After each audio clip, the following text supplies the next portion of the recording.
outlet feed, onside, it's showtime, here's Sprong, stepping in, scores!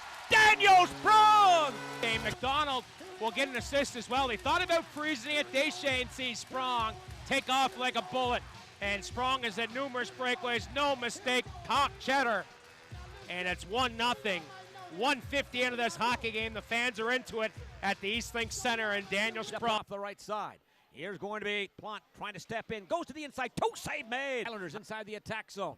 Again now trying to send it back for Luc Deschain. Snap to the goal, in front, and that one caroms wide to the stick. Morrow, it comes all the way back for Bourque. Goes D to D. There's Des to kick save and a beauty by McDonald. Another save made. Point. Crossed ice fade for Deschain. Fires a shot. In front. Rebound. Toe save made. What a stop once there. Again by Legacy. Cormier dips by one. Fires. It scores. Cormier. Time gets caught once again. Blais just skates by his man, and it's a bouncing puck.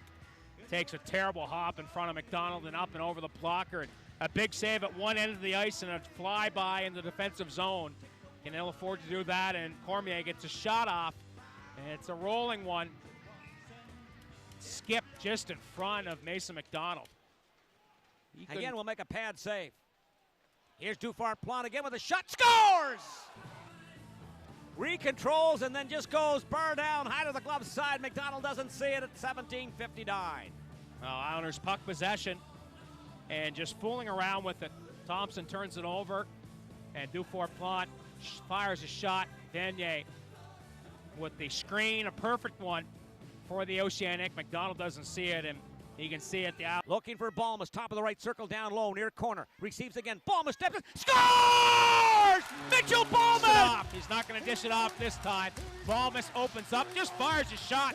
Beats Legacy clean on the short side. You fire the puck, good things will happen. Balmas has a terrific shot, and he finds an opening, one that Legacy may like to have back, but when you put the puck on net, I've said it numerous times, anything can happen.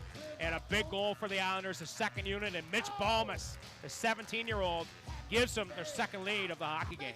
That goal coming at 5:40 in the third period. Here's Cameron Kiley. He's curbside off the right point for Sprong. Score! The game. You remember Steve Smith and the Edmonton Oilers. In and off. He just fired it to the net, and it gets by Legacy on a carom. A ginormous goal for the Charlottetown Islanders. They lead 4-2. I'm thinking Dave Ellett, Wayne Gretzky, Game 7 at the Maple Leaf Garden, and Andrew Pico. What a tough break for the Newfoundlander. But Daniel Sprong, has he not been the best player on the ice tonight for the Islanders? Along with Werbeck, dug free, into the circle, shot save made by McDonald, and the rebound cleared into the Sprong again, bust hard off the left corner to the near point, in front, save made by somebody. Rimouski Oceanic. The Islanders will defeat the defending Quebec Major Junior Hockey League champions in 6, and boys, that's a happy Islanders bench coming off to congratulate. Just a terrific outing, big time goal. Well, Daniel, your thoughts on this game. What changed with your hockey team going into the third period of play? Well, we blew another lead, and we just knew we came back all year long. We had our ups and downs, and we just had to come on hard, which we did, and we got a quick goal, and we rolled from there.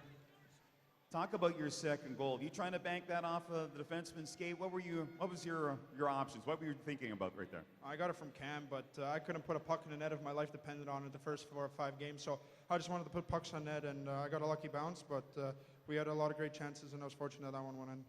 What was the demeanor of your hockey team? I asked Oliver Cooper this question after the first period. What was the demeanor of your team after Game 5? Because I know you must have been disappointed. Looked like you had firm control of that game. Yeah, for sure. We came out hard here. We scored right away, but we wanted to win on home ice for the fans. We didn't want to go back to Rimouski, and that's what we did. How has this experience been for you? I know you'd like to be in the show, but how has this worked out for you coming back to Charlottetown, having the success now, and having this team go to the second round? It's been a crazy year for me, but I'm happy to be back, and I love it here on the island, and we're off to the second round, but especially my teammates. My teammates were there for me for every step of the way, and so were the fans when I got sent down, and I thanked them a lot. Okay, congratulations on the victory, and best of luck in the second round. Thank you. Okay, that's Daniel Sprong, everybody, the first star tonight, 2 goals and an assist. Time now for After 60 Minutes with the head coach, Jim Holton. And Jim, congratulations first on the victory. You move on to the second round. What type of adjustments did you make going into the third period? Because you really caught on fire in that third. Well, we just encouraged them to play Islander hockey, and by that we wanted us to be skating and be aggressive. I think we were so nervous given the nature of the last game and blowing a lead that we were sitting back, and that's not us. We've got to go. We're a fire wagon hockey team, and when our legs are going, we're really good. And you and I've talked about that a few times, and I just thought right off the hop, and I got to give credit where it's due, Daniel Sprong was shot out of a cannon on the Blais goal, and that got the crowd into it, put them back on their heels, and we never looked back. What made them such a difficult team? I mean, they're a young team, but there's 6 guys that are, holdovers from the President's Trophy-winning team that went to the Memorial Cup. What made them so tough? Well, resiliency and structure is the 2 things that jump out for me. They're very well coached. They play a very structured system. They give you the top half of the zone, but they really make you have to work for offense. And then just resilience. It felt like we had them on the ropes a number of times in the series, but to use the boxing analogy, we couldn't get the knockout blow, and they kept coming back. And that's a sign of a team that's won and went there. And it was nice to see our guys learn as the series went on. And I keep asking this question every time we talk. Mason McDonald, again, he was so rock solid again this evening, and it looked like he gobbled up everything.